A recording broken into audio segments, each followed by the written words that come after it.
Hey everyone, Justice here, and I just wanted to talk about my thoughts on the Set 7 post-ban list meta. We're now a week out from the banning of Hiram Flowersham. We've got sort of a first weekend's worth of results through, and mostly here, this is a combination of my own thoughts and impressions on the meta and data available from Inkdex. So explaining the key here, anything highlighted in green is not necessarily a tier list of saying that these are the best or highest tier decks, but they are decks which have clear builds and identities that are currently popular and being played, and that I think are likely to see representation at events.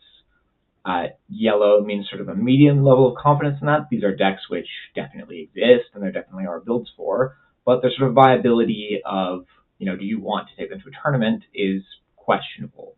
And then there's the low confidence tier for decks which functionally don't exist within the meta in any capacity. You can see in the bottom table here that these do actually align roughly with the data available from Inkdex on both play counts and top 8 success. And so this is, not what this is showing really is that this our expectations are in line with what we are seeing. So again, this color coding started on this table, and then it maps to this outcome, they aren't mapped based on their results here. So no surprises on some clear winners directly from the banning of Hiram and Fortisphere, right? Amber Steel, always popular, always good, still relevant. More popular decks in the wake of the Hiram ban in Amethyst Steel and Ruby Amethyst, I think are decent options for it to play into. Ruby Sapphire is still seeing a relevant amount of play. I consider that Sharkburn, the Dino Lore build, is really the only relevant one here. Any of the builds called out within each of these squares are sort of the ones I am considering when making any of these assessments. When we move on to the matchup table, there are some callouts there that I'm mostly assuming Amber Steel to be songs. I'm mostly assuming Amethyst Steel to be mid-range, Amethyst Emerald to be discard, and Ruby Sapphire to be Sharkburn. Some other highlights in here, differences between the meta share of play and the meta share of top 8 and their associated conversions. So really the only major notable highlight here is Blurple, which has a very high conversion ratio relative to its play count. Now these are small sample sizes, but there's some interesting stuff in the matchup table relating to this that I think is worth pointing attention towards. So moving on to there. As you can see here, this is what I consider to be the current matchup spread for the most relevant decks that we were just looking at. So this data is updated today. It's based on current and historical data from Inkdex's matchup tables, as well as my own personal thoughts and external contributions.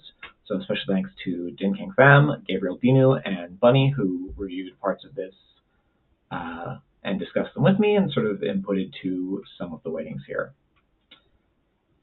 So I think Amber Steel is benefiting strongly from the heavy presence of Amethyst Steel specifically, and it actually has a much less favorable spread into almost everything else that there could be. It tends to go kind of even with Ruby Amethyst and Blurple, and then I do not actually think it is favored into Ruby Sapphire or either of the relevant Emerald decks, nor particularly into the more aggressive Amber Emerald combination. We'll touch back on this one at the bottom of the table. Amethyst Steel, despite having a relatively unfavored Amber Steel matchup, fares much better into the rest of the field. The only real odd one out here is Emerald Amethyst discard, which the Emerald lines up favorably with the Steel removal in Amethyst Emerald, in that it plays well into it, even though it does mean that Amethyst Steel has good Diablo options. And it is notably quite unfavored into Blurple and quite favored into Trinodogs. Interesting spot to be in.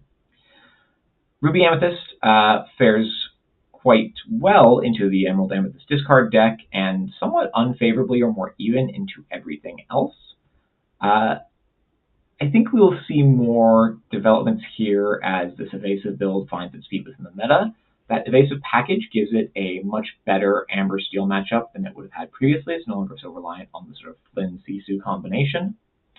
And that may find that it gives it better tools into the Amethyst Steel matchup as well.